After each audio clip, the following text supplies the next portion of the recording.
السلام علیکم۔ قصہ ڈائری وتھ کیسر میں آپ کو خوش آمدید کہتے ہیں۔ چینل کو سبسکرائب کرنا نہ بھولیے۔ تو آئیے چلتے ہیں آج کی کہانی کی طرف۔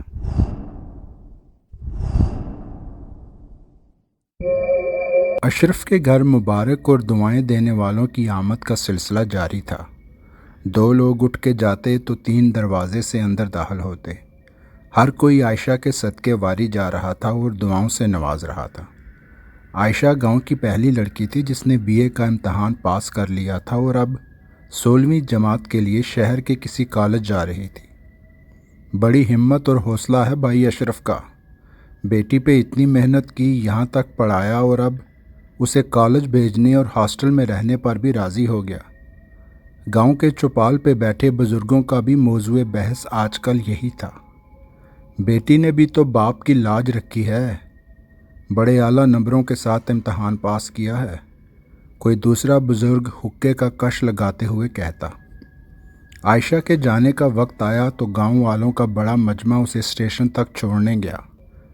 اشرف عائشہ کے ساتھ پچھلے مہینے شہر کے کالج میں داخلہ اور ہاسٹل میں رہائش کا انتظام مکمل کرا آیا تھا اور پھر اسے اپنی بیٹی پر بڑا مان اور اعتماد بھی تھا، اس لیے ماں باپ دونوں نے خوشی خوشی دعاؤں کے ساتھ اسے رخصت کیا۔ عائشہ ٹرین سے اتر کر کالج پہنچی اور رسمی کاغذی کارروائی کے بعد آفس کی خاتون نے اسے ہاسٹل کی چابی دی اور اپنے پیچھے والی کھڑکی سے ہاسٹل کی عمارت دکھائی اور بولی، زیادہ دور نہیں ہے، چاہو تو پیدل چلی جاؤ یا باہر سے تانگا لے لو، اور پھر روکے سے انداز میں نظریں جھکا کر رجسٹر پہ اندراج کرنے لگی۔ عائشہ اٹیچی کیس گھسیٹتی ہاسٹل کی طرف چل پڑی۔ اس نے پیدل ہی جانے کا فیصلہ کیا کہ اب تو یہاں روز کا آنا جانا رہے گا، بہتر ہے راستوں سے مانوس ہو جاؤں۔ کالج کے ساتھ یہ کچا راستہ اتر کے ہاسٹل کی طرف جاتا تھا۔ کالج سے قدرے دور برٹش دور کی ایک پرانی سی عمارت جس کو ہاسٹل کے طور پہ استعمال کیا جا رہا تھا۔ ہاسٹل میں ہر طرف خاموشی چھائی ہوئی تھی کیونکہ زیادہ لڑکیاں ابھی بھی کالج میں اپنی اپنی کلاسز لینے میں مصروف تھیں۔ عائشہ نے مشکل سے کمرہ ڈھونڈا۔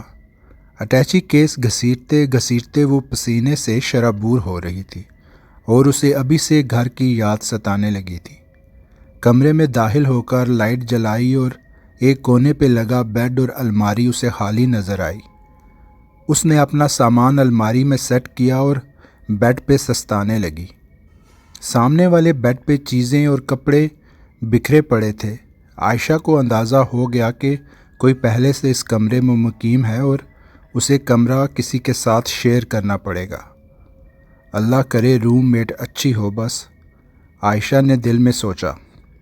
لنچ کا ٹائم ہوا تو عائشہ ہاسٹل کے لنچ روم کی طرف چل پڑی جہاں ٹیبل پر ہاسٹل کی دوسری لڑکیوں سے ہائی ہیلو ہوئی، اپنے اپنے مضامین اور دلچسپیوں پہ بات ہوئی، اور پھر ایک لڑکی نے پوچھا، ویسے آپ کس روم میں ہیں عائشہ؟ روم نمبر 21، عائشہ نے جواب دیا۔ روم 21؟ اس لڑکی نے عائشہ کو حیرانگی سے دیکھتے ہوئے پوچھا۔ باقی لڑکیاں بھی حیرانگی سے کھانا چھوڑ کر عائشہ کو دیکھ رہی تھی جیسے اس نے کوئی بہت بڑی غلطی کر دی ہو۔ اور پھر ایک لڑکی بولی، روم نمبر 21 تو سیمی کا روم ہے نا؟ او، تو میری روم میٹ کا نام سیمی ہے، لیکن اس میں اتنا حیران اور پریشان ہونے کی کیا بات ہے؟ عائشہ نے پوچھا۔ نہیں پریشانی کی بات نہیں، بس تھوڑی سائیکو سی ہے، محتاط رہنا اس سے، ایک لڑکی نے جواب دیا، اور پھر انہوں نے بات کو ٹالتے ہوئے دوبارہ کھانا کھانا شروع کر دیا۔ عائشہ بھی ان کے اس رد عمل پر حیرانگی سے سوچ ہی رہی تھی کہ ایک لڑکی نے اچانک کہا، ہائے سیمی، کیسی ہو؟ آؤ اپنی روم میٹ سے ملو، ہماری تو گپ شپ ہو بھی گئی۔ اور پھر پیچھے سے ایک لڑکی مسکراتے ہوئے آئی، عائشہ کے ساتھ بیٹھی اور اپنا ہاتھ اس کی طرف بڑھا دیا۔ ہیلو، میں سیمی ہوں۔ عائشہ نے بھی ہاتھ ملایا اور پھر سب گپ شپ میں مشغول ہو گئیں۔ عائشہ کو سیمی ایک اچھی ہنس مکھ لیکن کم بولنے والی لڑکی لگی۔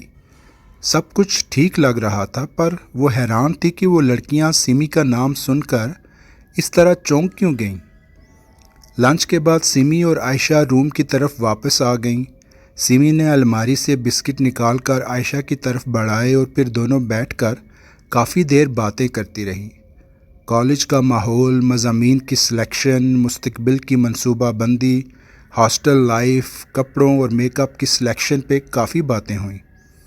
دونوں میں دوستی تو ہو گئی، پر نہ جانے کیوں عائشہ کو ایسا لگتا تھا جیسے کچھ ایسا ہے جو ٹھیک نہیں ہے۔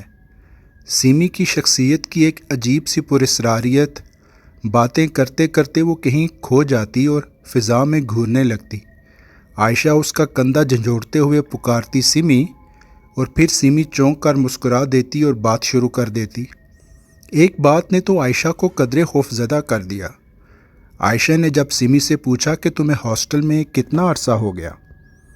سیمی پھر اپنے پراسرار انداز میں فضا میں گھورتے ہوئے بولی، مجھے تو یہاں صدیاں ہو گئیں، اور پھر مسلسل فضا میں گھورتی رہی۔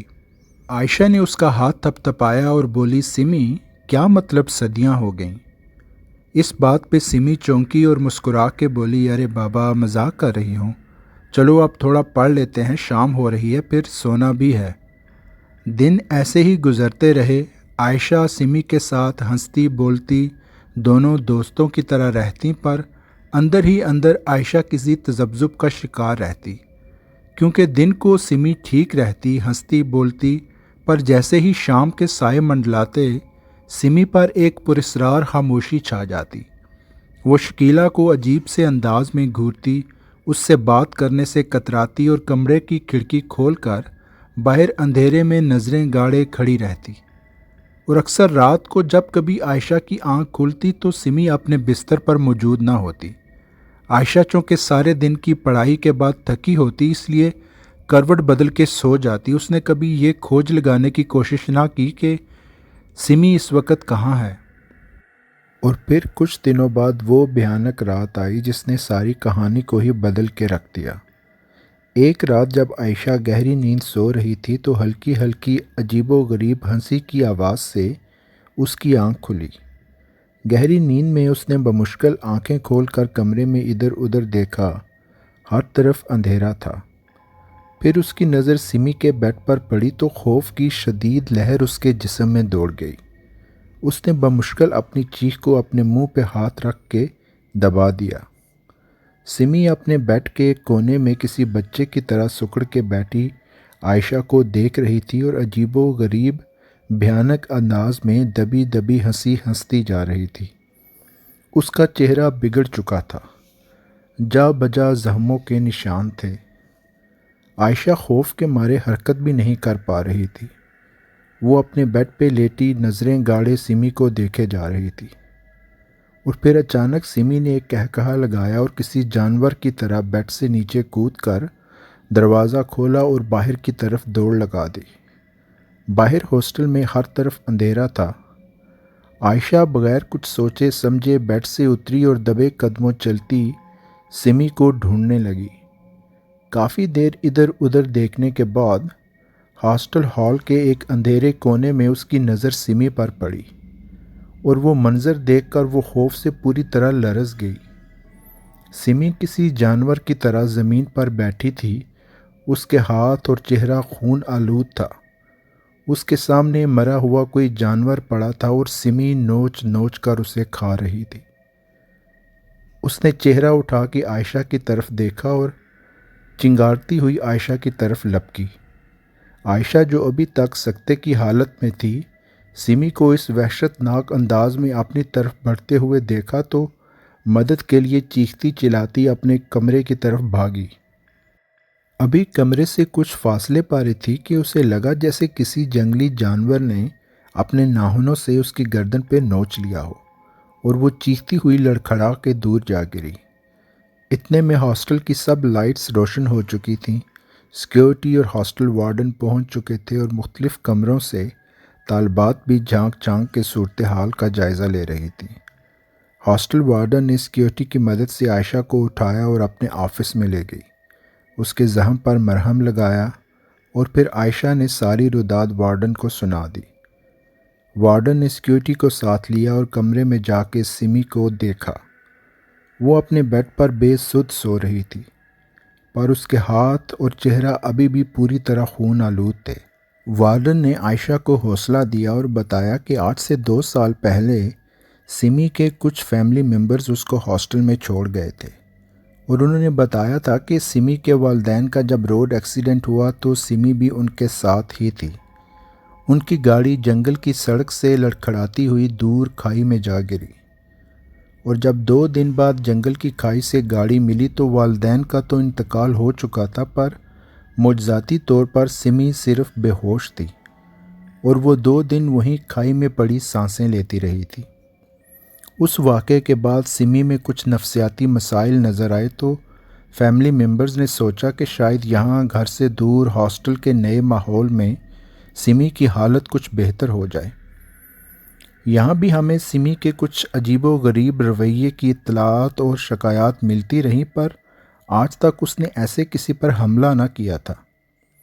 میں صبح ہی پرنسپل سے بات کر کے اسے ہسپتال منتقل کروا دوں گی جہاں اس کا مکمل نفسیاتی علاج ہو سکے، اور اس کی فیملی کو بھی مطلع کر دیا جائے گا۔ وہ رات عائشہ نے وارڈن کے ساتھ اس کے کمرے میں ہی گزاری۔ اگلی صبح ایمبولینس سمی کو لے کر ہسپتال چلی گئی۔ عائشہ کچھ دن کی چھٹی لے کر گاؤں چلی گئی اور پھر واپس آ کے نئے عزم کے ساتھ اپنی تعلیم کا آغاز کیا۔ کالج کی لائبریری میں نفسیاتی موضوعات پر کتابیں پڑھنا اب اس کا محبوب مشغلہ بن چکا تھا۔